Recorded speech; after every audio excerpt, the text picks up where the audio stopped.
Welcome everyone back to the arena. Today we have a special guest, Britt Frank.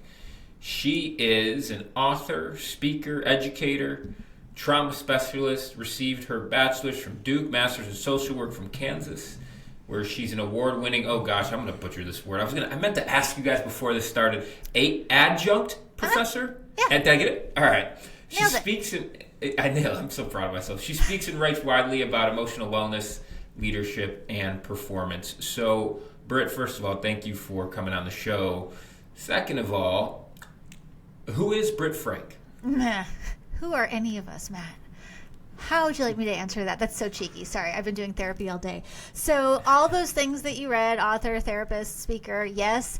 And that's a very professional, forward-facing sounding resume. But I'm also a hot mess of a human in process and a train wreck in recovery. And as a drug addict, I had eating disorders, relationship shenanigans that you fortunately happened pre. Everything is now on the internet and permanently documented for all to see. So, I had to live a lot of life and make a lot of mistakes and bang my head on a lot of walls before I figured out the things that I now know. And I assume I'll make a few more mistakes along the way, but crystal meth hopefully won't be on the list of future mistakes. How do you like that for an answer? That's a great answer. To be honest, I did a little browsing and I didn't get to the drug addict eating disorder part. I missed that part. I guess, what do we need to know about your child? No, I'm trying to think how to frame this question.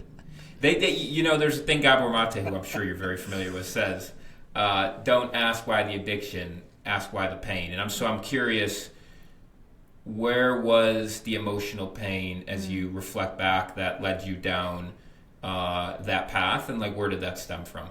Yeah, and I do love that quote, but knowing what I now know about the things, I don't even like why the pain, because asking why the pain doesn't move you out of the pain. So let's get everyone out. We'll ask why later. But since I'm not in my current bed of pain, I can share with you that my pain stemmed from a very extensive trauma history that I didn't know counted as trauma because nothing looked overtly wrong. If so, I was never in a war. I was never without food, so I always had a place to live. So what's wrong with me? And then when I became a teenager and, puberty and hormones hit, that's hard enough. But if you have no idea how to human, then that sets off a series of choices. I was fortunate I didn't have access to drugs as a teen because I would have done them. I didn't get access to drugs until I went to Duke because, surprisingly, you'd be shocked how many, and I was one of them, high-functioning people who are just getting, high as can be on a variety of substances, but then still executing the next day. So mine was a childhood trauma that wasn't my fault, followed by lots of shenanigans that were not my fault, but I contributed to, and then I had to clean up both, and then here we are. So I guess, you said something there where if I had the access to drugs as a teenager, I would have done them. Mm-hmm.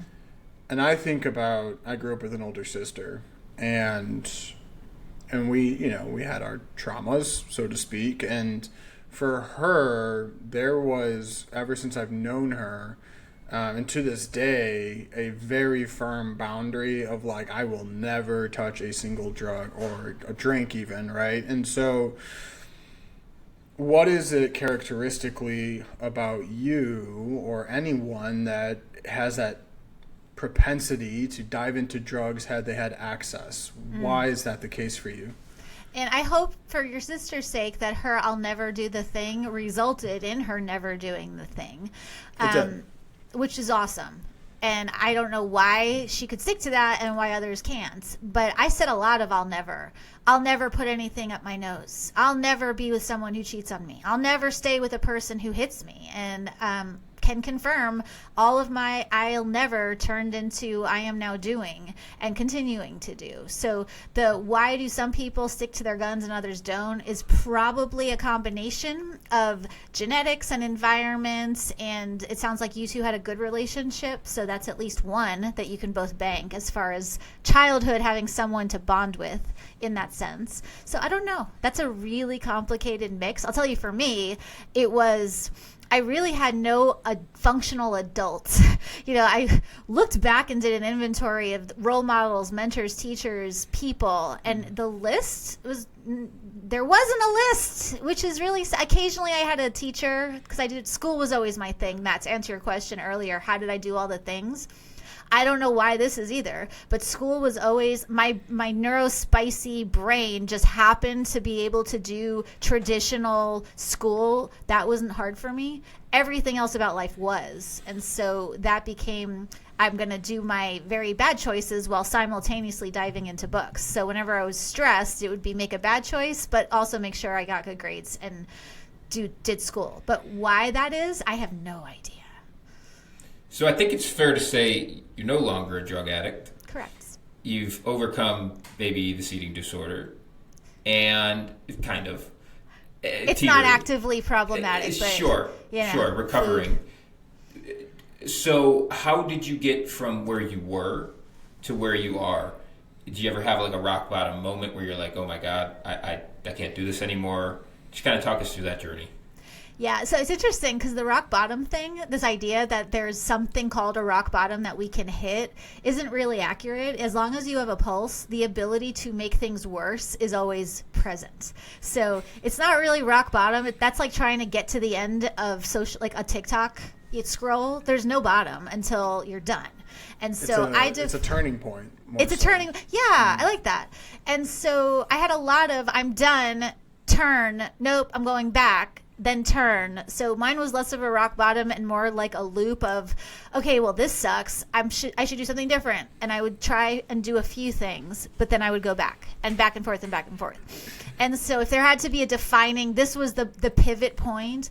My justification for doing drugs, like the really bad drugs, was it doesn't count as a problem if other people are with me while I'm doing it. So if I don't purchase the drugs, put them in the thing, light the thing, I'm fine. That's insane. But that was my little, anyone who's ever said calories don't count on Super Bowl Sunday is sort of understands how we can delude ourselves.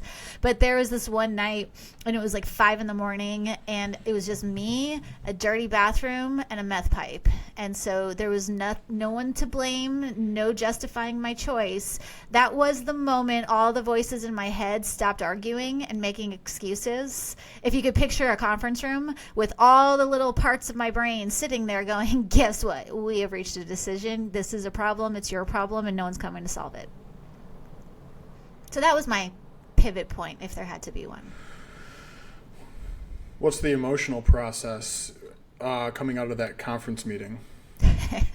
So I get out of the bathroom. I love how you asked that question. So I get out of the bathroom, but keep in mind, this isn't the fairy tale where I saw the error of my ways and I threw the pipe and never touched it. No, I got high that night. And I hope you've never done meth, but you get really stupid, tweaky, see funny things, do bad things, have bad things done in the process. And it had been a few days. And so I called a friend and told her I'd been lying about everything. And oh my God, and I have this, and I have this, and what am I going to do, and where do I start? And she asked me, like, okay, Britt, when was the last time you ate food? And that sort of stopped me dead in my track, like full stop. Oh yeah, I need to eat. And all I had in my house was a yogurt. And she talked to me on the phone for an hour, like spoon into the yogurt, into my face, into this yogurt, into my face, like spoon by spoon. And that, I call those micro yeses, micro yes moments, where you're doing a step so small you feel stupid, but those small stupid steps are what create the pivot points that big things and peak performance and optimal health and all the things we want are a result of creating micro yes moments. So that was the first time. She didn't know she was doing that. She didn't know neurologically by giving me small things I could say yes to, she was shifting my brain activity. I have since learned that is in fact what is happening. And then I, like a lot of people, came into the wellness world because I had figured out a few things and I loved the work, but I didn't get into this business to be helpful. I'm happy that it's helpful, but the whole, like, I just love helping people wasn't really my motivation. It was more, oh my God, this is so cool. You know, I'm the person, if I like a restaurant, you're going to hear about it. And when I learned what I now practice, I fell in love. I was hooked. This is absolutely fascinating stuff. You mean no one's broken? You mean the things that we think make us terrible people are actually your brain braining like it's supposed to? What, sign me up. And so I just fell in love with the process of the work. What's the biggest eye-opener? I mean, you've gone through tons of schooling, different types of therapy. What's been the biggest eye-opening thing that you've learned or realized through that journey? And then at some point, I got a question for you, because I did something where I kind of got unstuck, and I know you're an expert in stuck, and so I'm curious from the neuroscience behind how I got there. So the thing that the takeaway from all the schooling and all the being in therapy and my 10,000 plus hours clocked as a therapist now is that, and this is so horrifying and frustrating and wonderful to discover, that our brains are not these evil entities that are trying to mess us up. You know, we treat everything like it's this villain. Your brain is not the villain of your story, it's the hero. Your brain is on your side always. My caveat, so we don't all get DMs like with angry people from the internet, I'm not talking about dementia, I'm not talking about cognitive decline or epilepsy or organic medical issues where things are not doing what they're supposed to. I'm saying that all the things we think, you know, I've got to fight depression, I've got to kill my ego, I've got to battle anxiety. It's like, what if we started with the assumption that your brain is on your side? That changes the whole ball game. And that is your brain doesn't care about your happiness, but your brain does want you alive. Your brain does not want you to get eaten by lions, and your mind is on your side too. If the brain is the hardware and the mind is the software, both your brain and your mind are on your team. Like, they're yours. They want you to do well. They just have no tools, no skills, and no language unless you train them. It's sort of like ChatGPT. If you don't train it, it doesn't know how to get you what you want. Our minds are similar. So let me ask you this. So I've been thinking, there's been on my heart recently that I've asked, you know, how can I serve? How can I spread love using just what feels right to me? Mm-hmm. And I came across this idea that I love, because I've seen them on Instagram, where you go up and interview somebody just like right off the street, like literally walk up to somebody, hey, you have a few minutes of time, just want to ask you a couple questions. And I'm like, ooh, I love that. Like, something just resonated with me.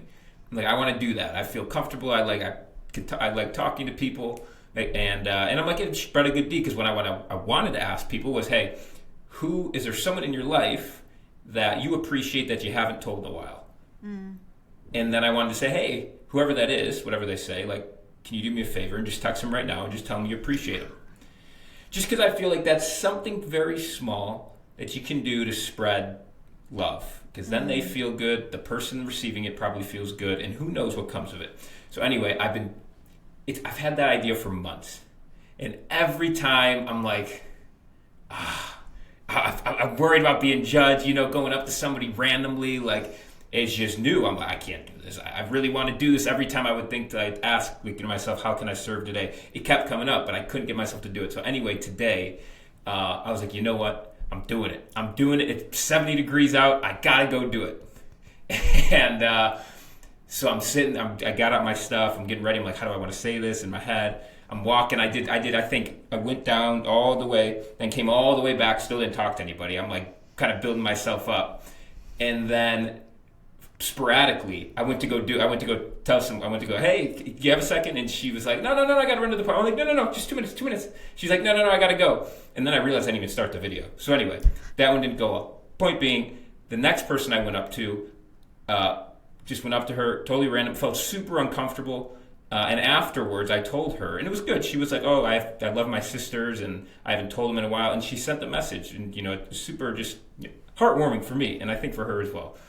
Point being, how did I get, quote unquote, unstuck? If I was ever stuck, meaning cultivating the courage to do something I knew felt like connected and resonant with me that I just couldn't get myself to do because it was new and I was fearful of being judged, being on the street, people are watching me record someone, all the things. Mm-hmm. Well, I would start with, but were you actually stuck? Because it sounds like you are the human who had the idea, wrestled with it for a little bit, and then did it. Which, go you.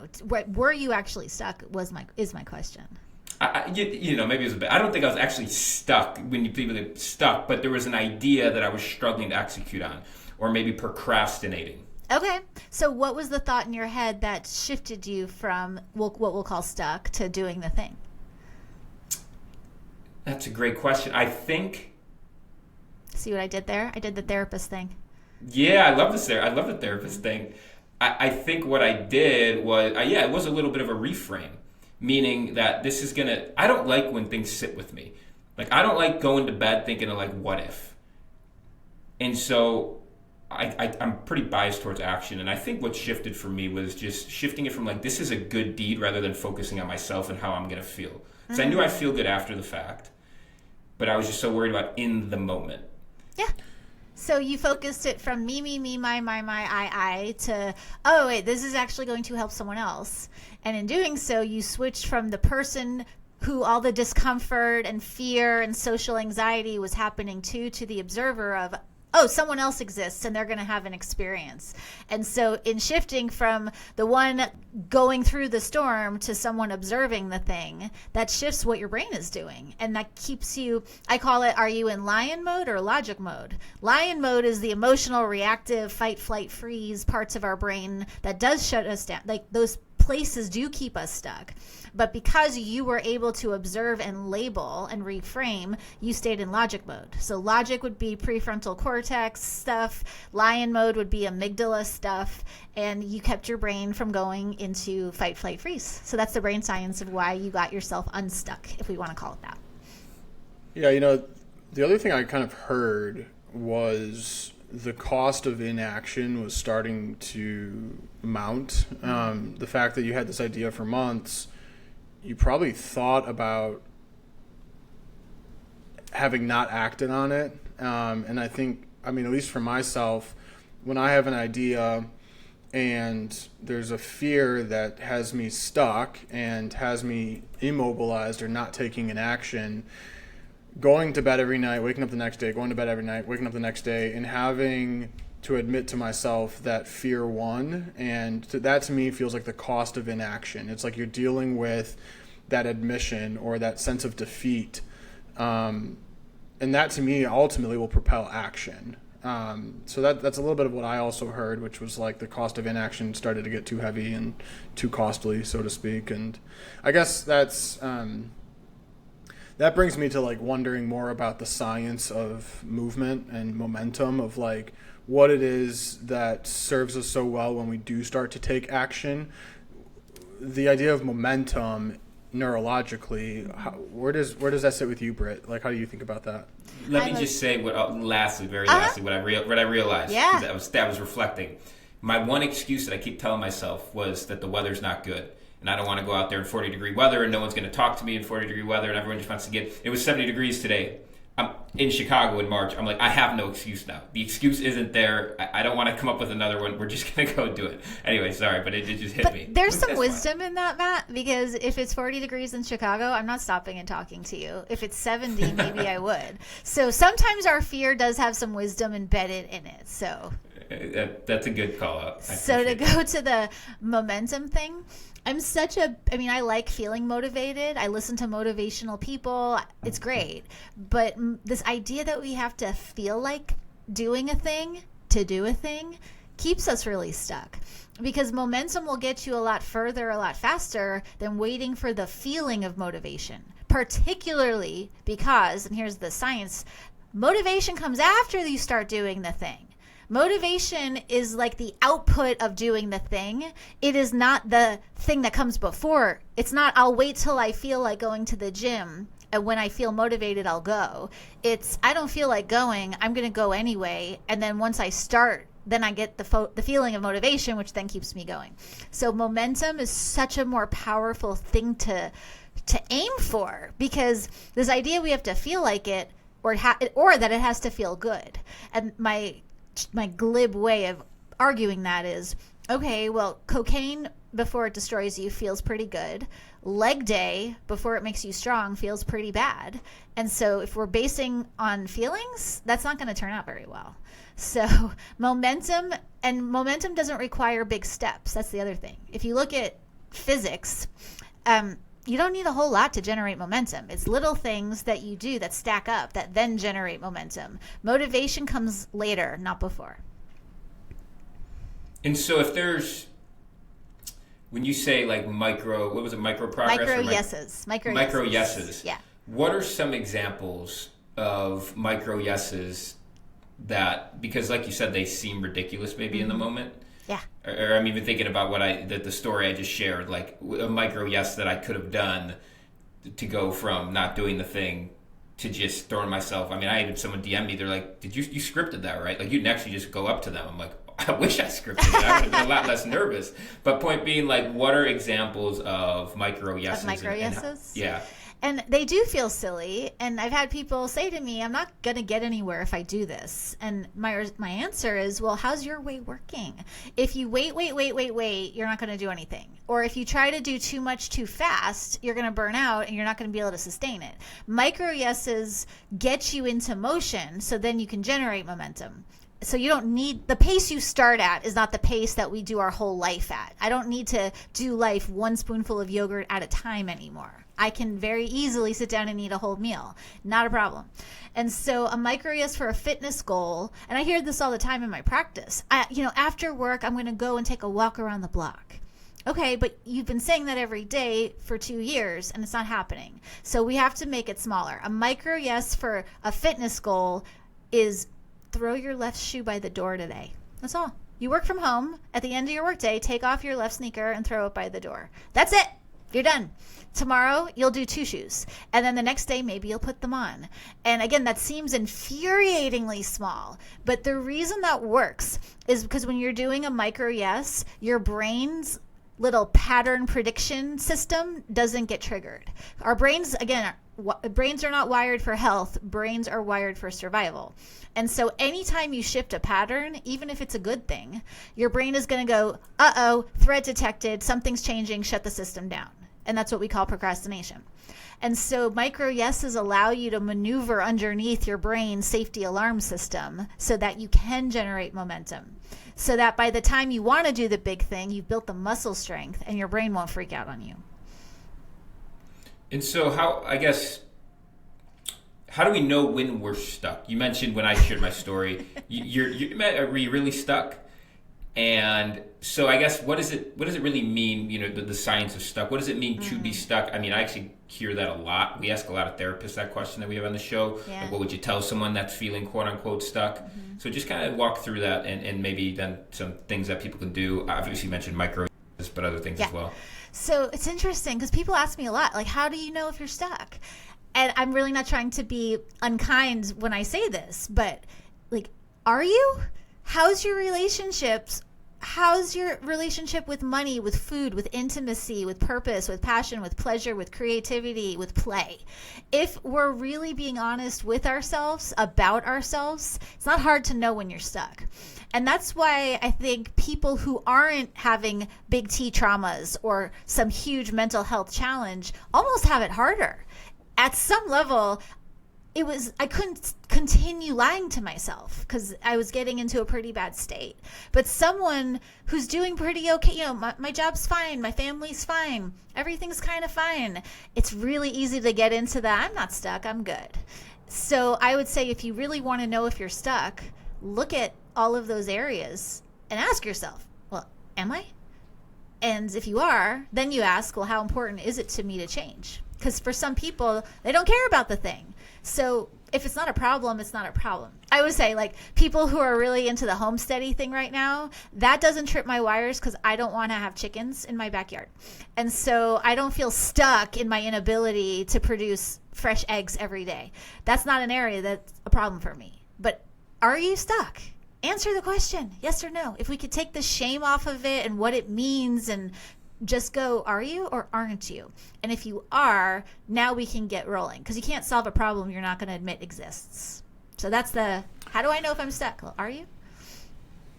So let's talk about where you're moving towards in your life, because I don't know, I'm trying to come up with these like punny segues, I guess, but one of the things you talked about was your north, and this maybe sounds bad, but like your North Star is not necessarily like, I want to help people, like that's not why you went into your practice, which is super interesting, because I don't think there is a right or wrong North Star. But what is your North Star, Britt? Like, what for you are, and how has your life purpose and your core values evolved as you as a person have evolved through this journey of life?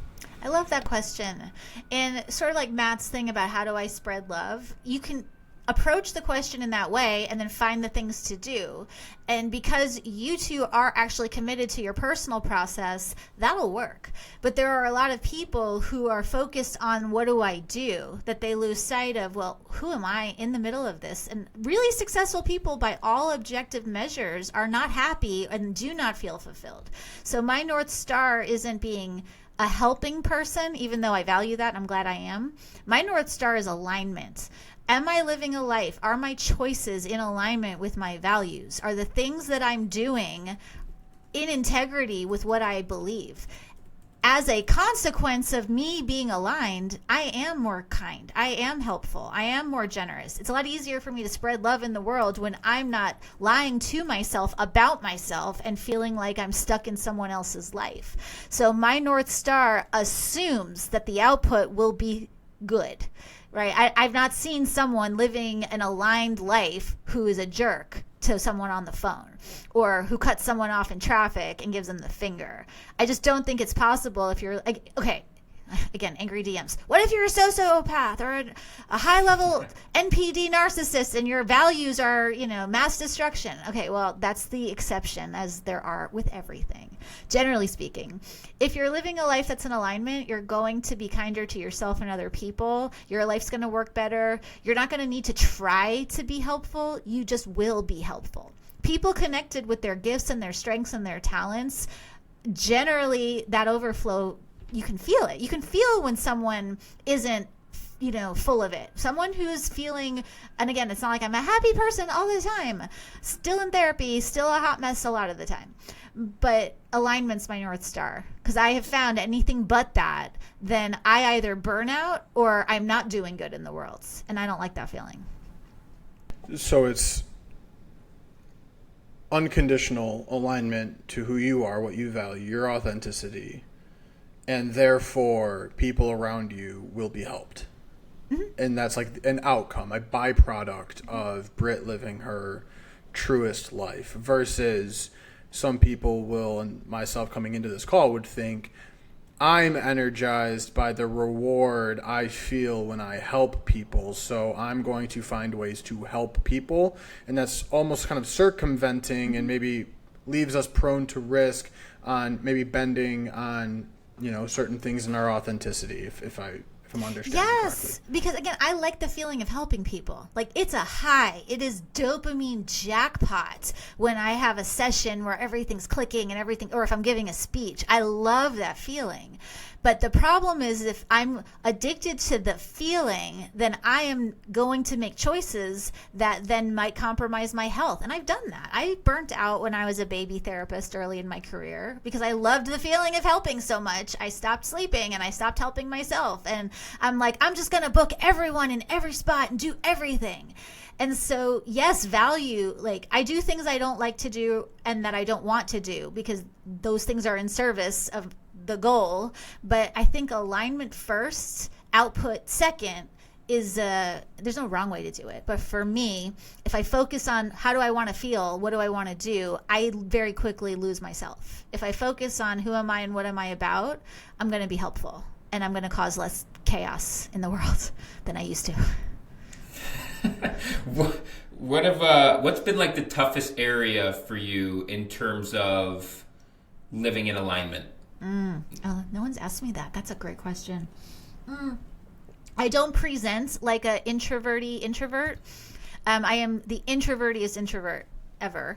And I'm very comfortable speaking in front of people or things like this. But if you put me around a dinner table with 10 strangers, I'm going to be shaking like a leaf and sweating and anxious. And all the voices in my head are, you're an imposter. And once you start talking, you're going to say the wrong thing and you're going to offend someone. It is very hard for me. As much as I value connection, I'm grateful for my circle of friends who understand that social situations create so much anxiety in my nervous system that I'll usually be the last one at an event to show up and the first one to leave. It's not because I don't love you all. It's because social stuff is still really hard for me. I was really socially awkward and I didn't know how to human for a long time. So social stuff really gets the voices in my head cranking loudly. And then I'm curious what role mindfulness and compassion play in getting stuck in procrastination, because I feel like, I don't know, so often in life people are frustrated with themselves because they have something they want to do but they can't get themselves to do it, and so they become critical and start beating themselves up and shaming yourself into action. So I guess what role do those two things play in procrastinating, overcoming it, all those things? So the problem with compassion is somewhere in our modern social media world, compassion is often equated with permission. So I don't feel like doing the thing, I'm procrastinating, whatever my thing is, I'm just going to have compassion on myself and not do it.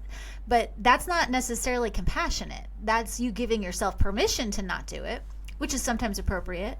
But compassion and permission aren't the same thing. And so in my definition, compassion is almost like a really good coach or a really competent, capable parent. By every single research study for decades and decades has shown that the ideal parenting style is neither permissive, yes, you can have everything, nor is it authoritarian. Do what I'm telling or else. The ideal parenting style is authoritative, which is I'm going to value you as a person. I'm going to listen to what you're going through. I'm going to validate your feelings, and I am in charge. And I'm going to make the decisions that are in your best interest. Not out of shame or punishment, but because it's not kind to indulge kids and let them have whatever they want. If they eat ice cream every meal, they're going to get sick. And so it's not kind to be permissive to ourselves all the time. It is not kind or compassionate to just be like, I don't feel like it, so I'm not going to do it. Or it doesn't feel good, so why bother? That's not compassion. Compassion is I'm going to be with you in the struggle. It is not, let's just avoid being uncomfortable. So self-compassion is not this soft, mushy indulgence. It has teeth. Self-compassion is, I love you too much to shame you about not doing the thing. And I also love you too much to not let us get away with not doing the thing. So we're going to kind of link arms and do this together. If we have to hold our nose and jump, that's how we're going to get it done. So that's how I define self-compassion. That was awesome for me to hear, because I personally have experienced more recently swinging the pendulum to more towards that permissive side and mistaking it for compassion. And then I wake up a few days later and I look back and I'm like, there's no way this is the result of compassion. Like, I believe in self-compassion and mindfulness. I don't feel good right now. Like, this isn't what this is supposed to be. I was getting better results from the authoritarian.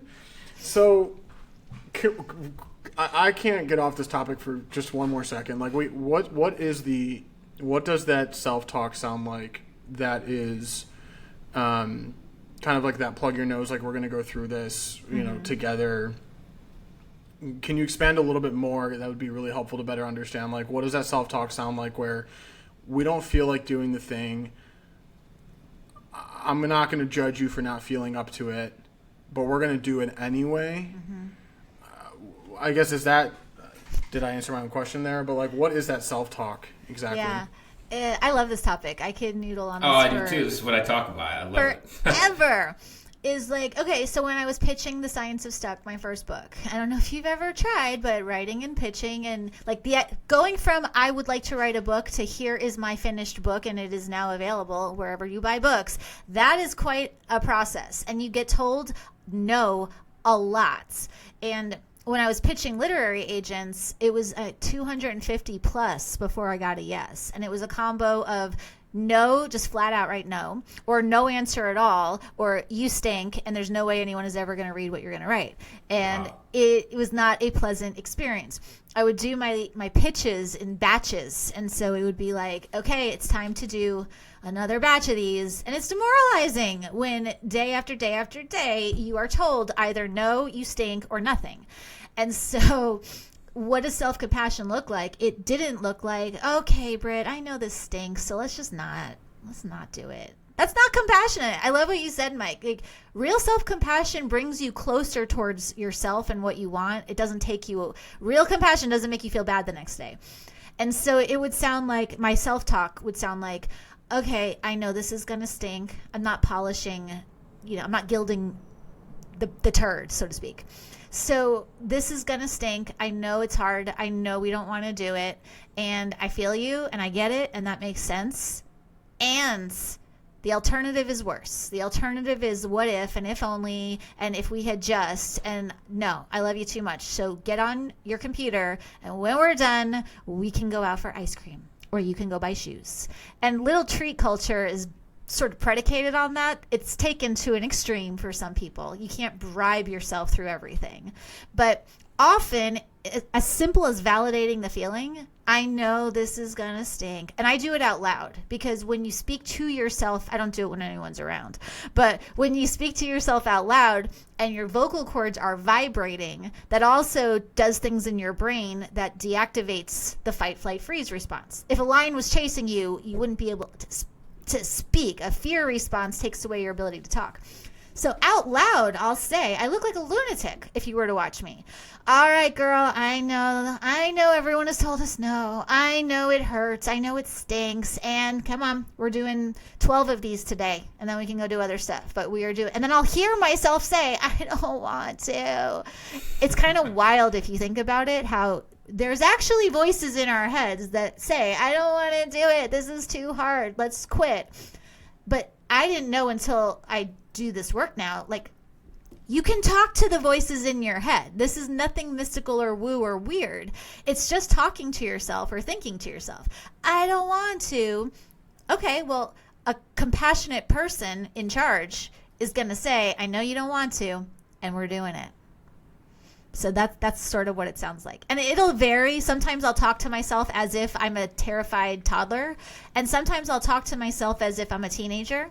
And sometimes I'll talk to myself as if I'm a 20-something who's terrified of the world. But I believe in you. Now, like, let's put our shoes on and suit up and show up and do it. That self-talk works. It's not soft, but it's also not harsh and mean. It's the sweet spot in between where things get done and you don't hate yourself after doing them.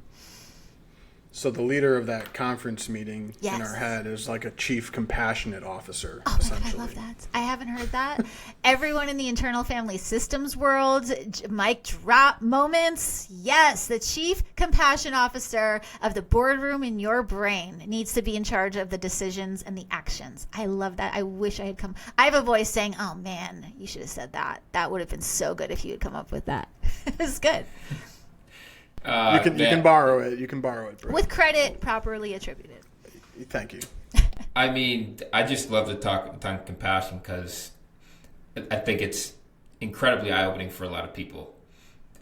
In the way I always present it is like, I usually give an example of, because I feel like myself included, I used to think of self-compassion really in the line is the same thing as self-pity, but what I learned is that self-pity is more like, why me? Mm-hmm. And is focused on yourself. Not compassionate at all.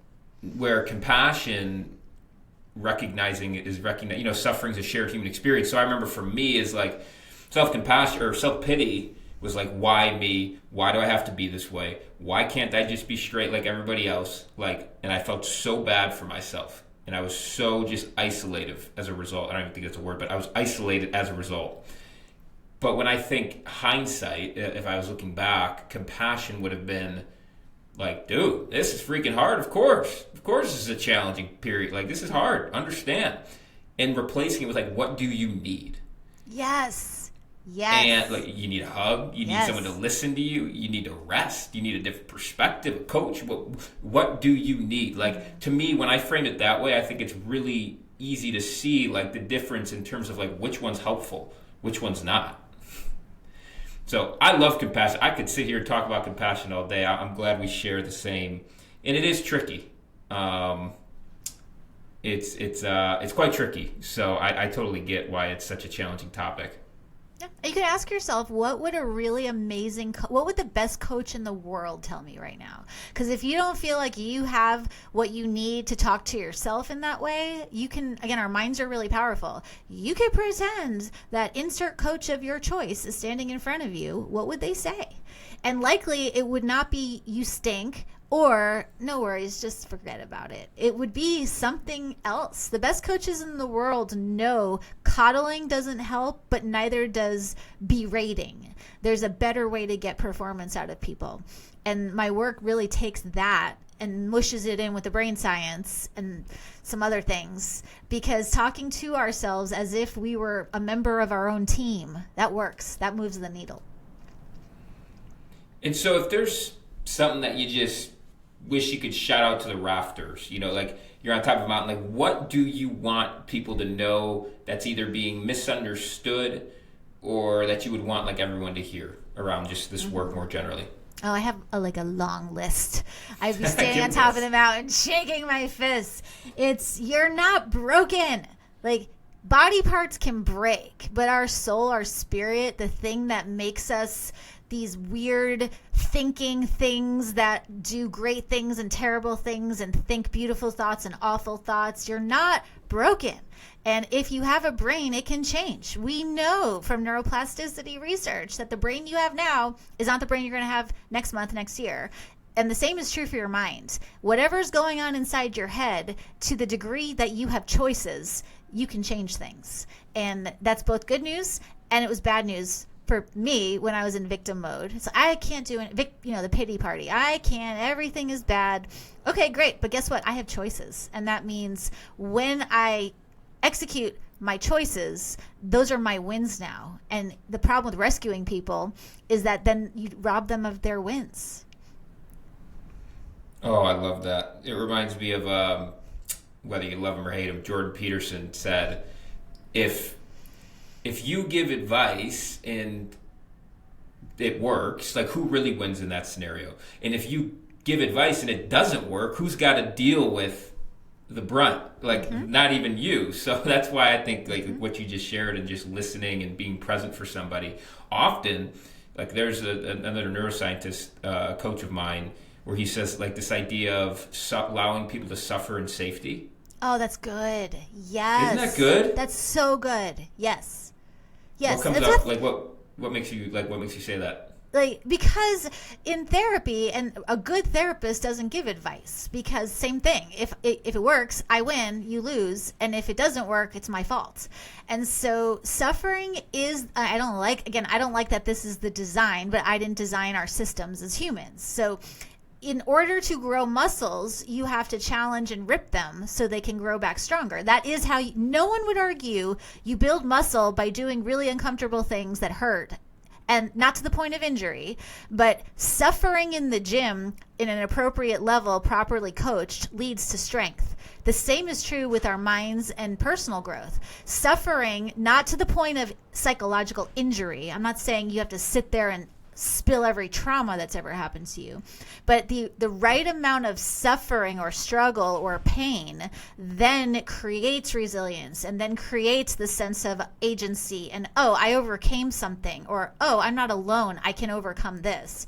And if we deny people the right to suffer, we also deny them the right to be the hero of their life story, and that doesn't work for me. Yeah, I mean, there's a lot of schools of thought that suffering is necessary for there to be happiness and a life worth living. Viktor Frankl is a guy that comes to mind, as I'm sure. And my phone background actually says, man cannot it's probably a bodybuilding quote that's not gender neutral, but a person cannot remake themselves without suffering, for they're both the marble and the sculptor. And I think, yeah, like that's, like you said, whether you're in the gym physically for your physical health, it's going to require some suffering, but not to an extent that's unsafe. And Right. Matt and I have talked about like mental health, emotional health, finding that gym and doing the exercise for your mind as well. But again, being able to suffer to an extent that isn't unsafe. So it's weird how that all just connects right there. It feels so good on the other side too. I'm so proud of myself, even though like it's a one video. I'm still thinking about. I'm so proud of myself for doing that. You know, but that's like this. You know, I think that's also what drives me, because like I love overcoming something that like no one's. It's just me, myself, and I in that battle up here. And again, going back, the North Star of doing it to be in service and not just for the own vanity. Anyways, Britt, to wrap this up, first of all, you've been outstanding. What are you most proud of in life? That I'm still here. I'm most proud of. I figured out how to, not die en route to becoming an adult person, because it's really this is what I would want to shout from the mountains. Adulting is awesome. Childhood is so I love playfulness and I love being childlike, but as an adult, I have a car, I have a credit card, I can get on the internet and talk to people.